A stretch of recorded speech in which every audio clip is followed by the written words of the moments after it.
Welcome to our evening lecture tonight. I just want to take a minute and share a couple of things with you. I want to mention that this Saturday at Starting Point, David Diamond is doing his workshop again at 1 o'clock. And this Saturday, it's on playing hopscotch on the emotional guidance scale. If you're interested in doing that workshop, it's from 1 to 3 on Saturday afternoons. And you can go to our website or our Facebook page to get details on it. And I'll also be putting it on my Facebook page too, so you can check it out if you want to. I also want to mention that next Thursday, the 28th, at 3:30 in the afternoon, Pat Opes, who is our grief counselor at Starting Point, is going to be doing a podcast and be interviewed by Loretta on the myths and misconceptions about grief. Again, details about that will be on the website. It'll be at 3:30 in the afternoon on the 28th. And Pat is really great. So it's really going to probably be excellent because she's a fantastic grief counselor. So she'll be able to, you can check with her on that, okay? All right. Everything else that we're doing is on the website. You can check that out if you want to. And also we're recording the lectures and you can find them on the website too. Okay. Tonight we're going to be covering another area of addictions. We talked about fantasy addictions. So to do that, I want to kind of share today's reading from the language of letting go, which I kind of found very interesting for the day of today. New beginnings. Resentments are the blocks that hold us back from loving ourselves and others. Resentments do not punish the other person, they punish us. They become barriers in feeling good and enjoying life. They prevent us from being in harmony with the world. Resentments are hardened chunks of anger. They loosen up and dissolve with forgiveness and letting go.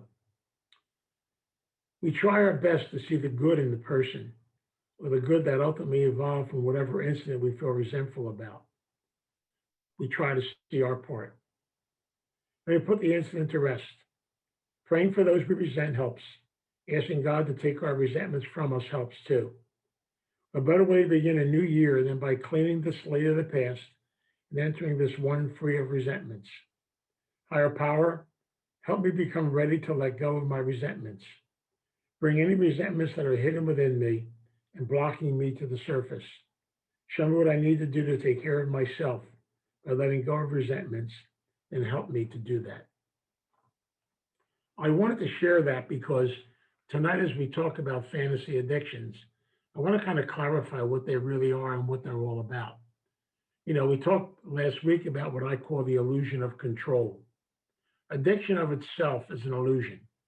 It's an illusion of trying to control situations and things that we don't want to look at in our life. Fantasy addictions come right under that. Fantasy addicts very many times are people that have a tremendous amount of what I call inner secrets. You've heard in the program so many times, we're as sick as our secrets. And our secrets can destroy us. And so many times, fantasy addicts are people that have a lot of shame, a lot of guilt.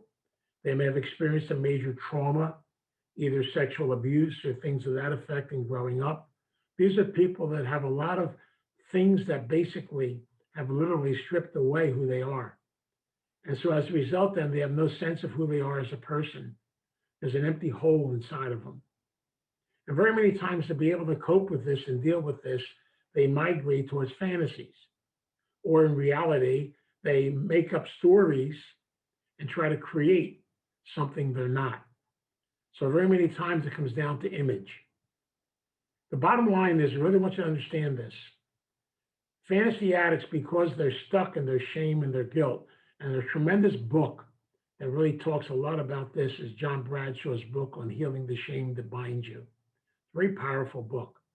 And it brings out this concept I'm talking about tonight, that shame is such a powerful resentment and hurt that can tear us to shreds on the inside.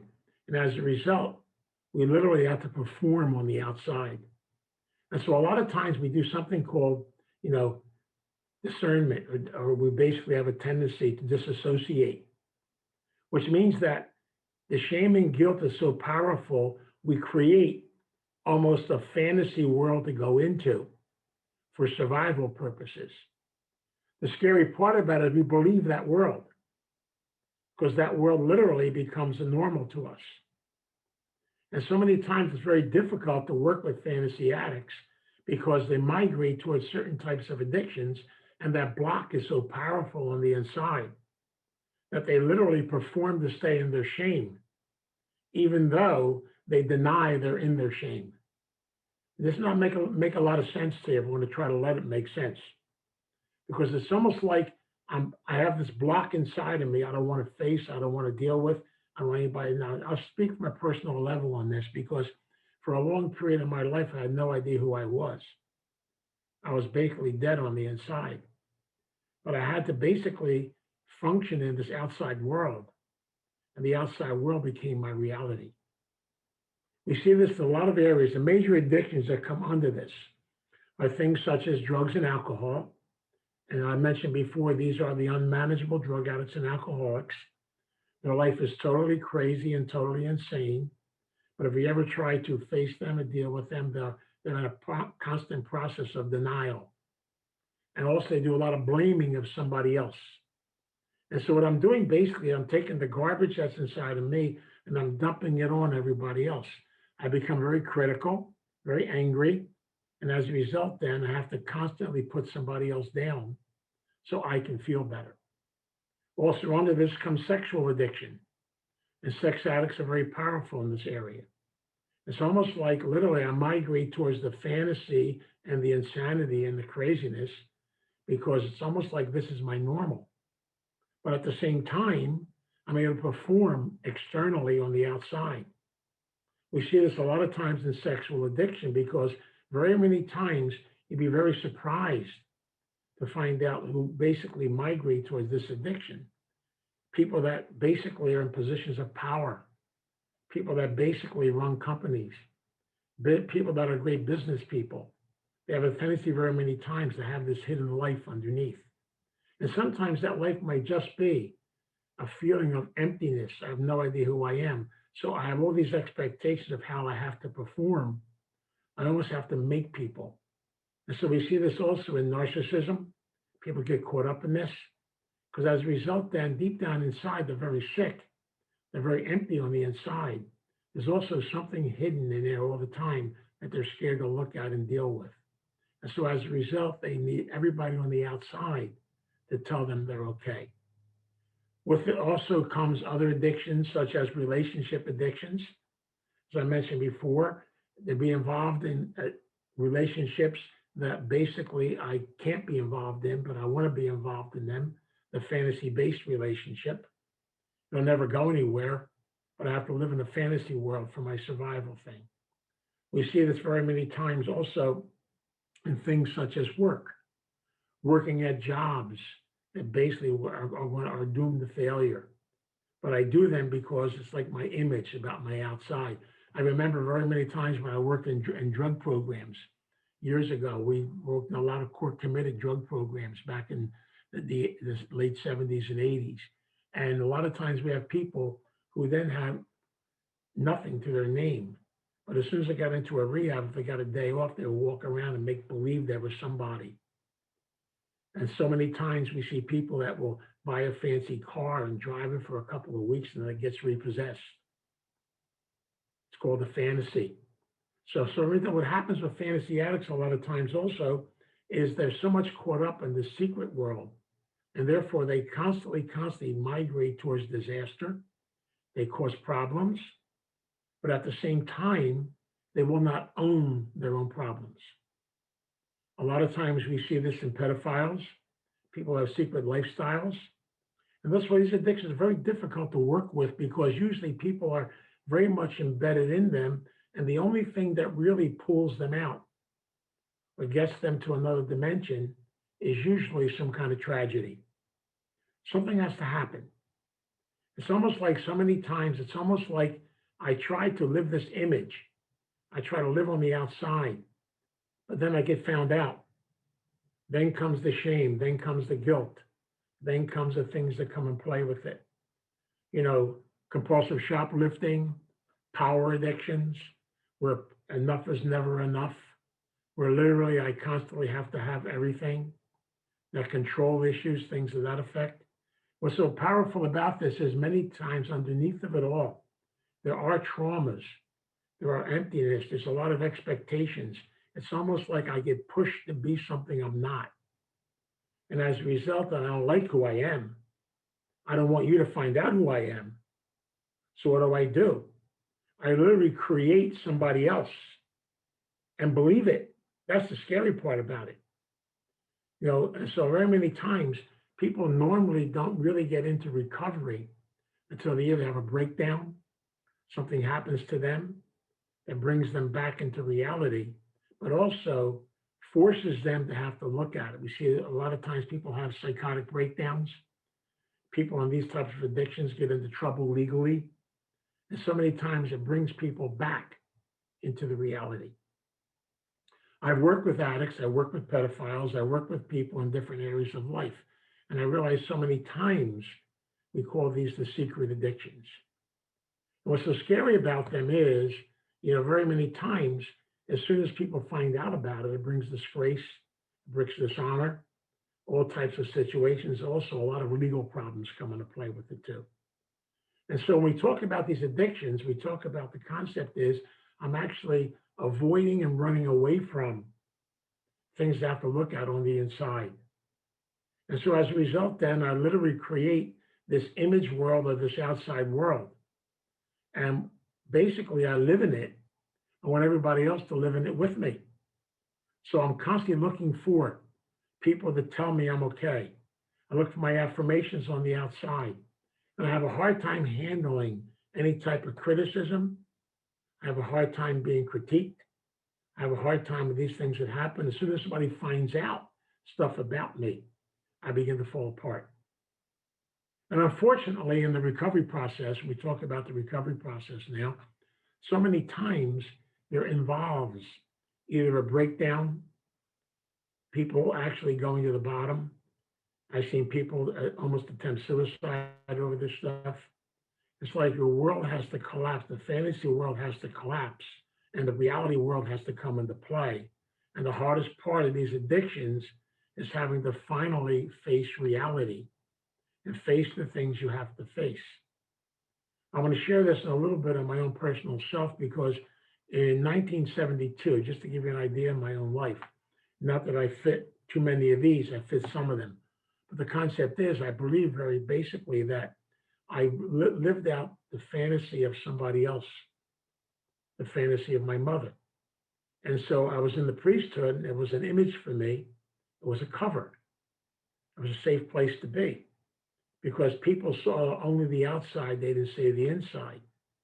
So in 1972, when I had a nervous breakdown, and I was in a psychiatric hospital, and a doctor came up to me and he said something to me, which it took me a while to really understand. He said, Vince, I hate to tell you this, but you're a pretty sick person. He says, you know what? You have no idea who you are. You have no sense of yourself at all. You are spiritually dead. Now, I totally didn't understand what he was talking about when he said I was spiritually dead because I happen to be a priest. How could I be spiritually dead and be a priest? And so in reality, I didn't understand what he was saying, but then it took me a long period of time to hear those words and connect with those words. And I have a lot of gratitude today because I realize that I lived that outside image to avoid having to look at the things I needed to look at. I looked for my affirmation on the outside. And so I had a hard time handling anybody who would penetrate, get too close to me. So a lot of times what these types of addicts do, keep everybody at a distance. I don't want you to get too close to me. Because if you really get to know me, then you won't like me because I don't like me. Now, when you're living a fantasy, though, you live in these two different worlds. Let me try to explain this to you. It's the hardest thing for me to explain because when you work with these types of addicts, you have to truly understand what's really going on. And a lot of times people that go in this category have a hard time with it. It's almost like when I'm in my fantasy world, My shame world does not exist. It's blocked. And fantasy addicts are phenomenal at blocking. I can block things out, and I can live on the outside, not on the inside. And so as a result, then, if people start to get to the inside, people start to find things out. People start getting in touch with me on the inside. I get scared, I get afraid, I get nervous. And as a result, then I literally look for some place to run to. Or if I'm lucky, I have people that love me enough to confront me, help me to deal with it, and go through the process with it. The hardest part about fantasy addictions are the recovery process is a tough process. The recovery process takes time. And usually there's a period of time because it's almost like I have to let go of one lifestyle and move into another lifestyle. Now, drug addicts and alcoholics know what I'm talking about because when I'm in my world of addiction, sometimes I think I'm king. I think I have it all together. And my life is a total disaster. When I come into recovery, it's almost like starting all over again, starting from scratch, beginning the process all over again. And I carry a lot of shame because of all the things I've done. And that's where our 12-step program comes into play, because basically I need to be able to look at my history and my past through inventory work, being able to share it, being able to heal, being able to work with people that will love me and care about me and help me through the process. But unfortunately, with a lot of fantasy addicts, people spend a lot of time being angry at us and not understanding us. And as a result, then they have a tendency to literally scream, yell, and holler at us. Now, a great way that I can explain this is through another addiction that comes under this, which is gambling. Gambling addicts are powerful, powerful addicts. And I'll show you what I mean. I can confront a gambling addict and say, look what you're doing to your family. Your family's falling apart. Your house is in foreclosure. Everything's coming to an end. A gambler will look me right in the eye and say, not a problem. I'll go to the track tomorrow and get the whole thing straightened out. I'll take care of it tomorrow. I'll deal with it later. Not a problem. You see, what I do right away, what you've done in confronting me, you brought me into my shame and into my guilt. The way I deal with that is I block it and I go immediately to a solution. And the solution is more gambling. And so very many times when I come into recovery, and these are some of the addictions, and it's going to sound strange what I'm going to say. These are some of the addictions that really need good sponsors and even sometimes people a little bit codependent working with you to help you through this process. For example, gamblers very many times need to not carry any money, not go to places where gambling takes place. They may need someone else to take care of things for them. And I want to share kind of a personal story with you to kind of bring this out. When I was in my crazy years, I call them, my insanity years, before I got into serious and good recovery, I basically was one of those people who lived in a little bit of a fantasy world. And my fantasy world was that I wanted everybody to like me. So I did everything for everybody. Now, I had this little thing called plastic. You may know what I'm talking about. They're called credit cards. So I would use my credit cards to bail people out of jail, help people with hotel rooms, fix all kinds of things, take care of this. And I love the credit card company because all they would do is keep increasing it.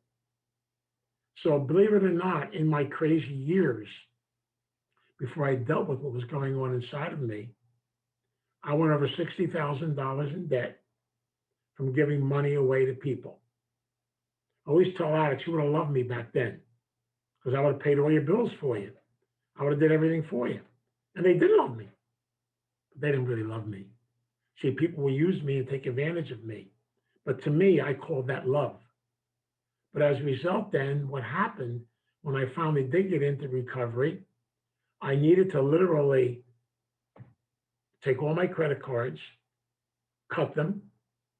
I had to literally have somebody monitor my checkbook for me for 1 year.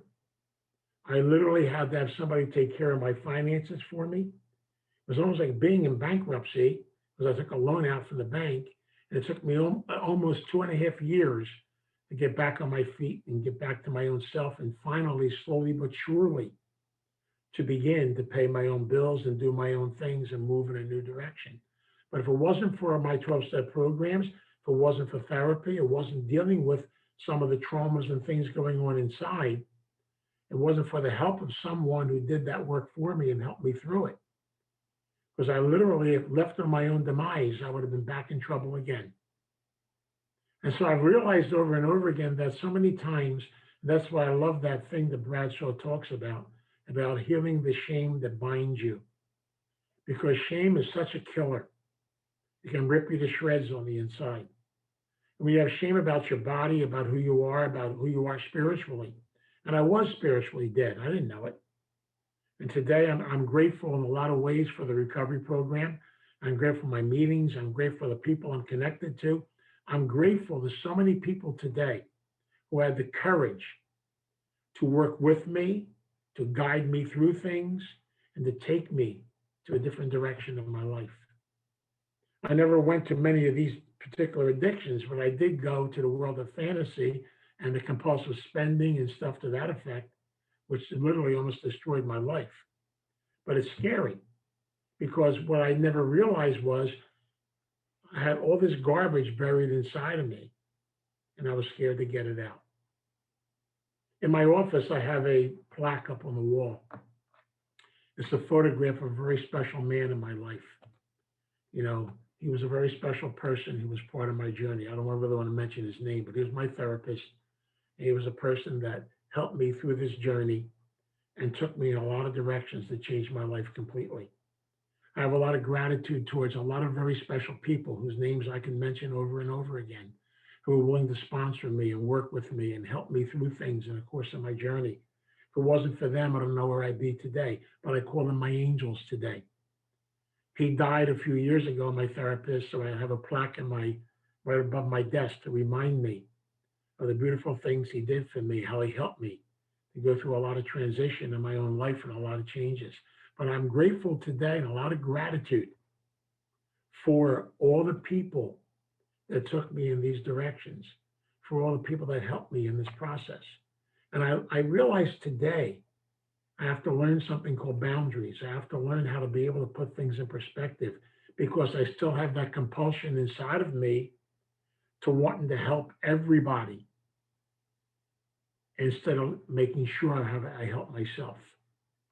So the hardest thing I had to learn in this program was what I call real spirituality, real aspect of spirituality. I had to learn how to love myself, to build a relationship with me, to learn what real spirituality was. And now I have a better concept of that because the word actually means to come to an awakening of your personal self, to come to a knowledge of yourself as a person. And to me, that's exciting today, to go on a journey of self-discovery, of learning how to enjoy who you are, of learning how to make decisions that take responsibility. But see, most fantasy addicts are scared to death of responsibility. And therefore, as soon as you try to make me responsible, I immediately get into my defensive mode. I immediately want to back off and run away. And I feel a lot of sadness in this direction because so many times people have so much hidden stuff inside of them if they'd only have the opportunity to be able to look at it and deal with it and heal and make peace. And the hardest thing I had to learn in recovery was how to forgive myself, how to heal myself, how to work on myself as a person, and be able to go back and look at it and heal the things that went on in the course of my journey in life. You know, I look back on my life today and I realize the fact that I really lived an empty life for a long period of time. And it goes back to the early years again, because I never knew who I really was. I lived my life around everybody else. And so I realized today how important it is to have a life. And yet I'm going to tell you a secret. It's work. You know, so many times when it comes to gamblers, they almost have to have somebody monitor them for a period of time. For sex addicts especially, sometimes they have to actually practice celibacy for a year, to go through transition and go through change, to go through a different aspect of life. And it's hard. It's a change process.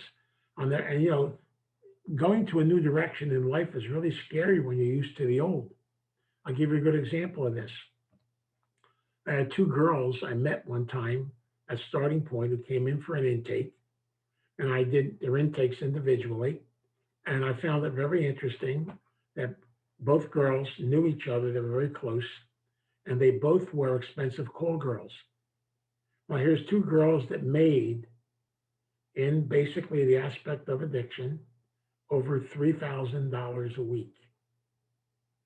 Now, my job is to help them come into recovery and then get a job making what, $15 an hour? See, what people don't understand when it comes to this concept of sexual addiction, it comes into the area of gambling. People are used to what I call the high lifestyle, the image lifestyle. And then to really get into recovery means they've got to go back to the bottom and start from the top and work their way back up again. When I worked in two special programs, which I don't want to mention because they're very sensitive, I worked with people that had pedophile problems. I remember basically seeing some of the people that I even met, some of my fellow clergymen there. I met people that came from all different walks of life. And it was very difficult for them to have to start their life all over again, start from scratch and build back up again. That's why I always say that the fantasy addictions are extremely scary addictions. And yet, why do we migrate towards them? We migrate towards them because we have so much unresolved shame inside of us. We are the people that beat ourselves up unmercifully. I never understood I was beating myself up. I never understood I was empty on the inside. And I'm grateful today to the people that have helped me to be able to look at life in a totally different way, to change my aspect of life. And yet I know today I still got to be careful with this. I got to be careful because I can very easily slide right back into that compulsive spending again. That can come so easily. So I got to be very careful. I got to keep setting boundaries, and I have to have somebody help me with that. I'm grateful today, to people that will keep me in rein. So I need to be able, not just through recovery programs, but other people in life too, that have the courage to remind me and pull me back to where I'm supposed to be able to deal with this stuff. See, because when you get caught up in this, it's almost like there's like a rush and excitement to all this stuff. And as fantasy addicts get so much caught up in the rush and the excitement and the thrill that goes along with it and the insanity. And it goes back to the fact that growing up very many times, these individuals lived in insanity. Insanity was normal to them.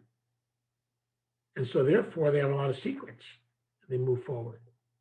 Now, I'll give you a good example of this. I always use it as an example. A school teacher told me this story one time. She had a 3-year-old child. She was in preschool with this child, and she was working with this child. The child was 3-4 years old, and she asked the child to tell her about her daddy. And she said, "Well, my daddy's a very powerful man. He has a powerful job. He does all kinds of things for the government. And that's why nobody's able to see him." And so she built up this beautiful concept of her daddy, when in reality, her father was an alcoholic. Her father had sexually abused her.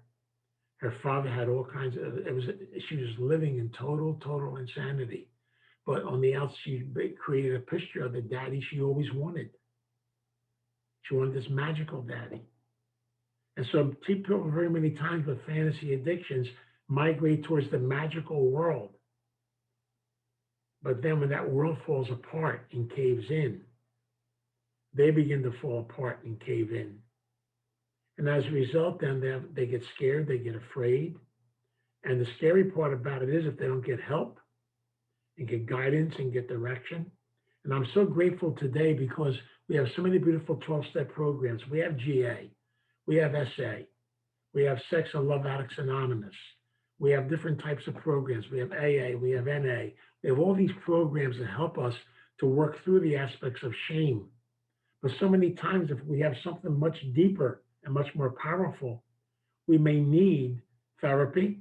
We need to be able to look at these things through a therapist's eyes and be able to do trauma work. And I look at this today and I try to encourage people. I mean, thank God. Think about it for a minute. People years ago had none of this stuff. There's a lot of gratitude today. And so sometimes you got to do trauma work to be able to work through a trauma.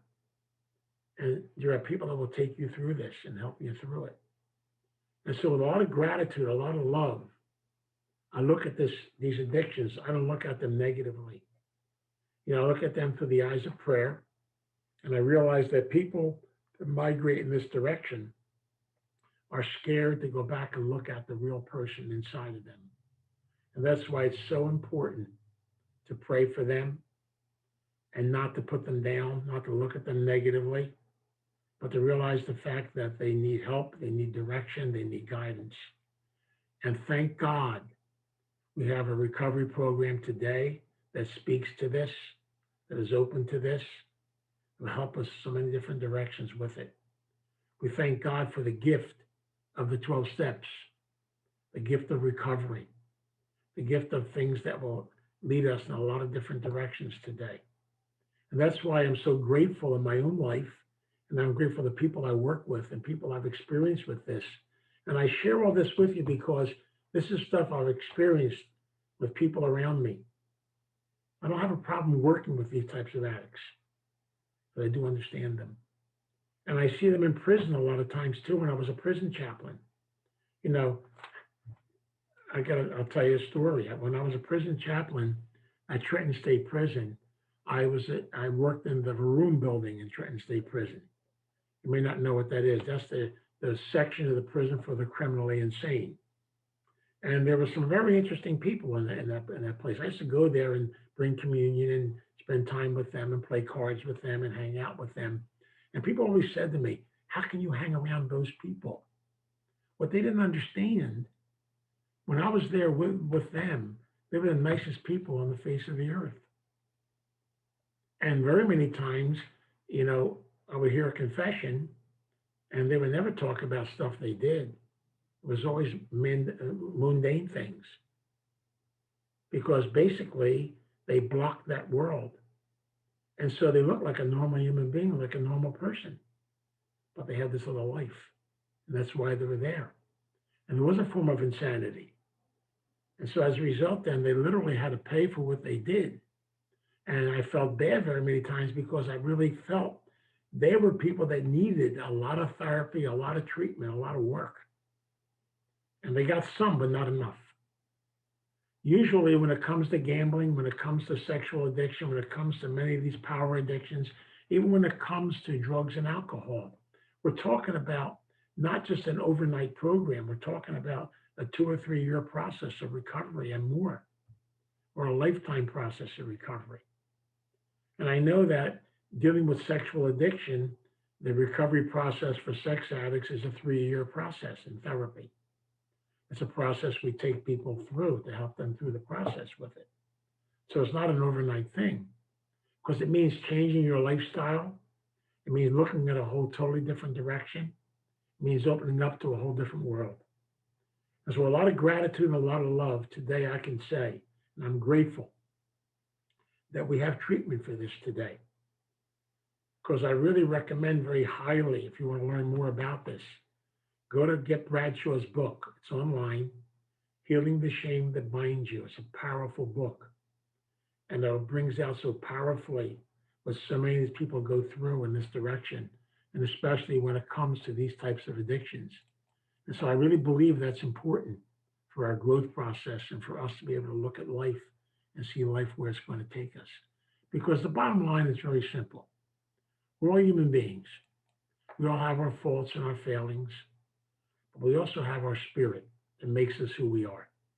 We have to realize the fact that I look at this in a positive way, because with the grace of God and recovery, if we can actually are able to work through this and move to a new direction, we can actually look at life through a totally different set of eyes. And so I realized today, thank God, shame is something that can be dealt with. And shame is a way to be able to look at and do change in the course of our journey in life. And so I share this addiction with you tonight because these are addictions I always have a hard time sharing and talking about because they're scary addictions. And yet at the same time, people that get into recovery have great recovery. I've seen this over and over again through these meetings. I've seen people come to the other side.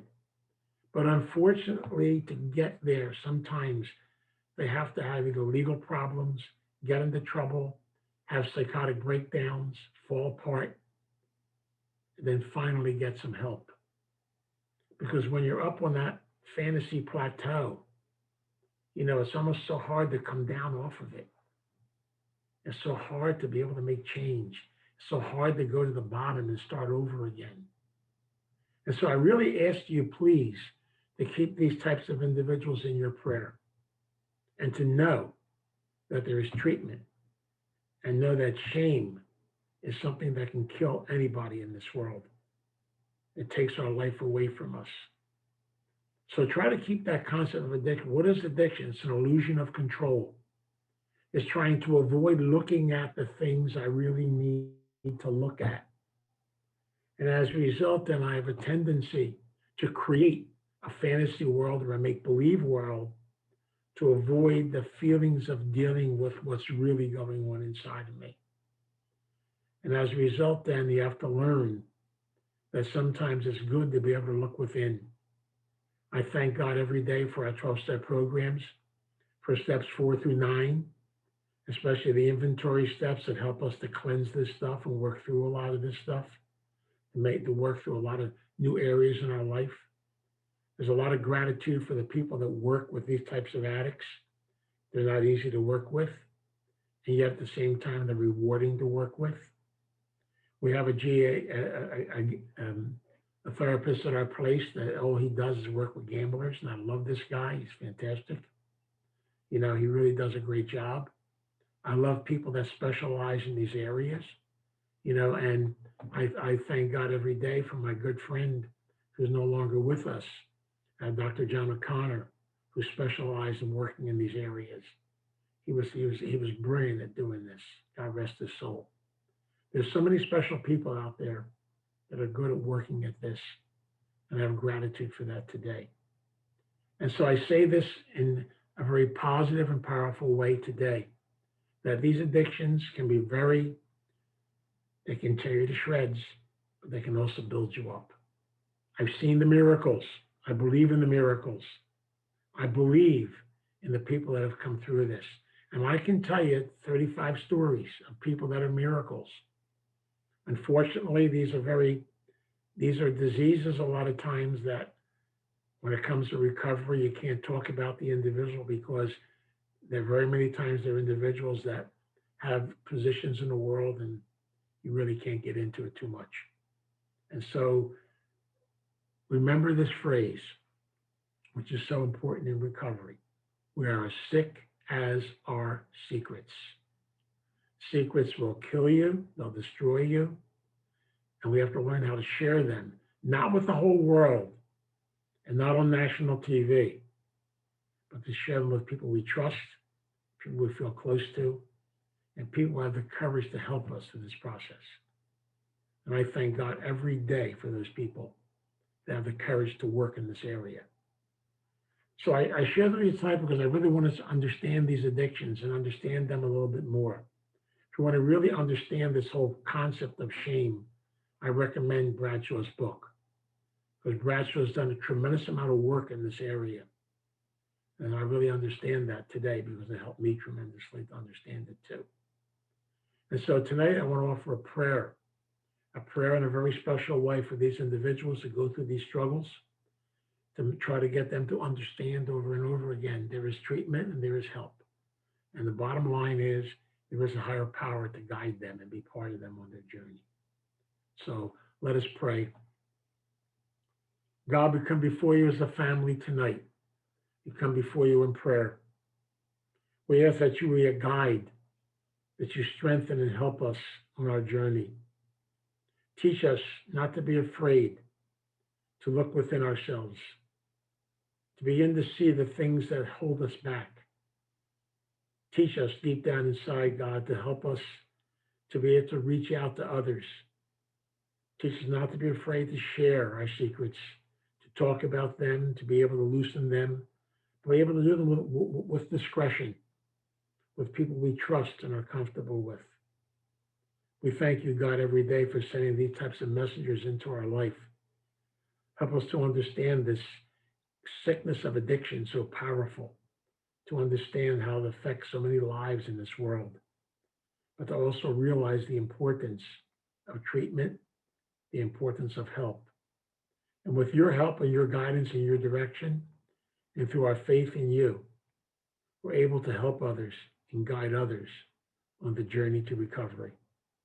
With this gratitude and this love, we come together tonight in prayer for all those who suffer from these areas of our addictions, and to help them and help us to understand and be able to be open to the journey we're on in life. And so in prayer, we come together, we ask your guidance, your direction, and your love. And we know that with your help, everything is possible. We pray and we ask this in your name. Amen. Now, before I ask you to unmute yourself, so remember, next week we're going to talk about caretaker addictions. So the lecture will be 3 hours. Not really, because I can talk about it forever, but we'll talk more about that next week and see what happens. Okay, so I'd at least end it on a lighter note a little bit tonight. Okay, if you unmute yourself, we'll close with the serenity prayer. God, grant me the serenity to accept the things I cannot change, the courage to change the things I can, and the wisdom to know the difference. God's will, not mine, be done.